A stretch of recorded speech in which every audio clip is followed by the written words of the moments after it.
Here's a fascinating one. Do we live in a matrix? Think about it. The glitches, the coincidences, the feeling that none of this is real. Is it just a simulation, or are we really here? Let me know your thoughts in the comments below. There's no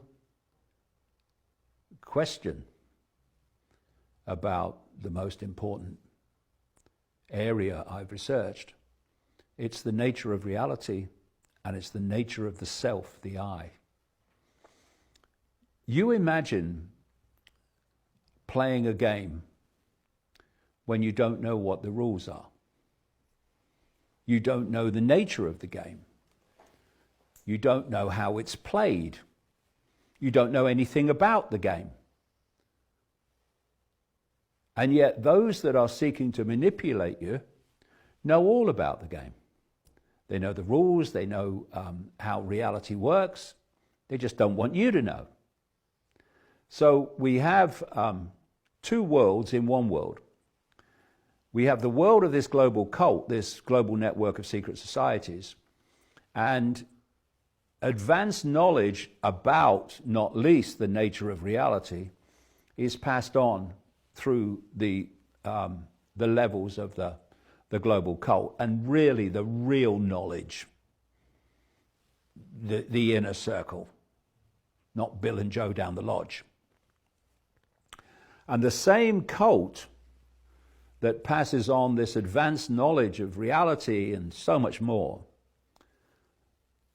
through initiations, etc., that same cult has created the means of communication to the general public. It created the education system. Look at the Rockefellers in America, for a start, J.D. Rockefeller.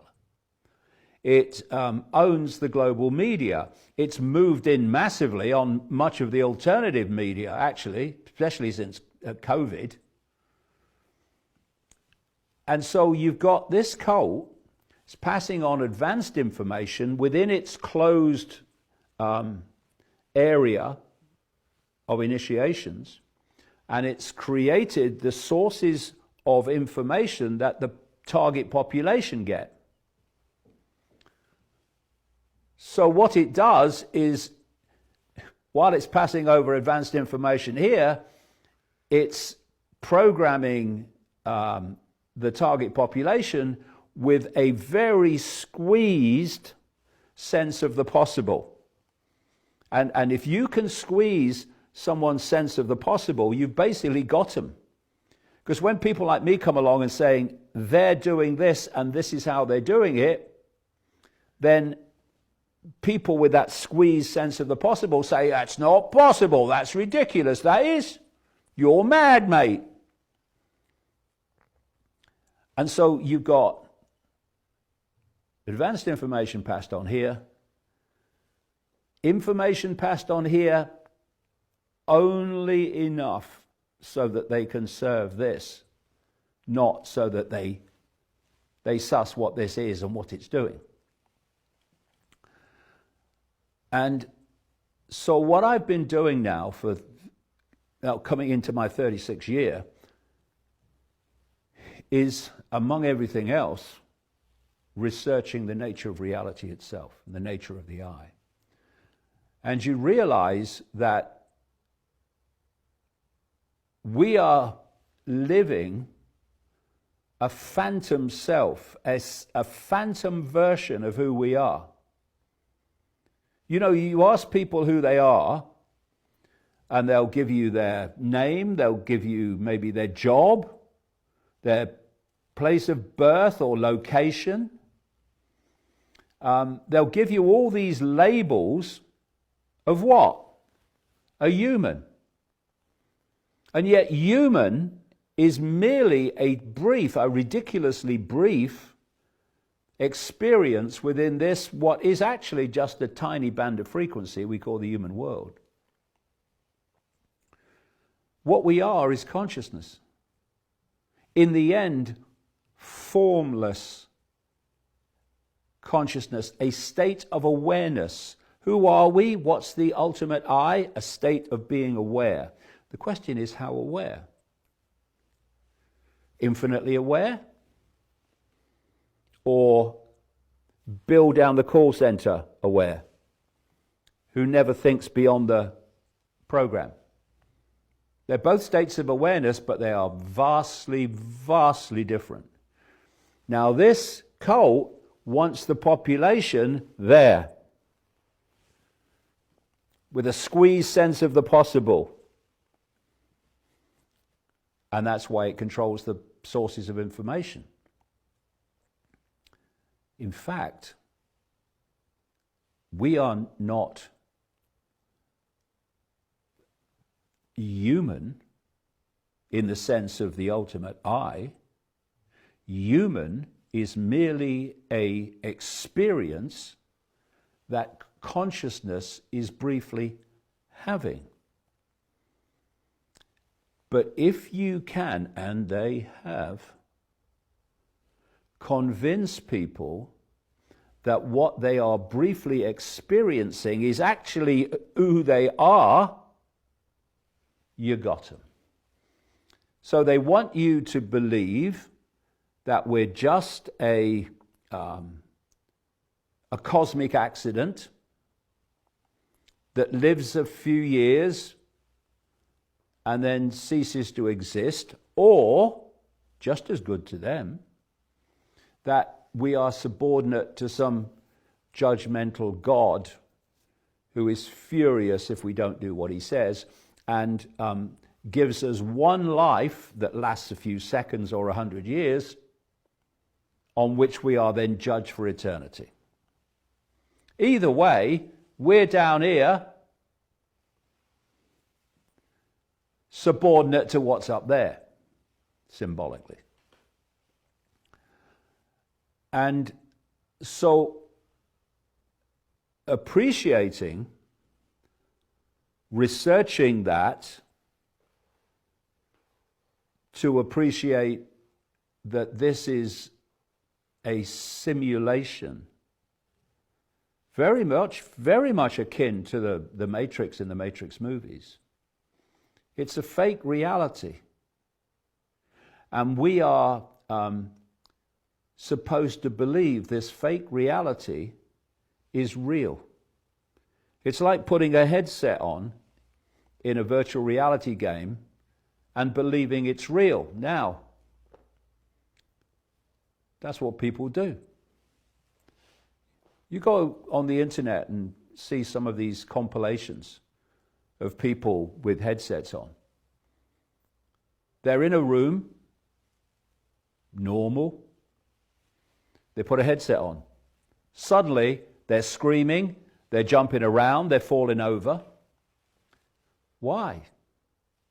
Because their sense of reality has been taken over by the game.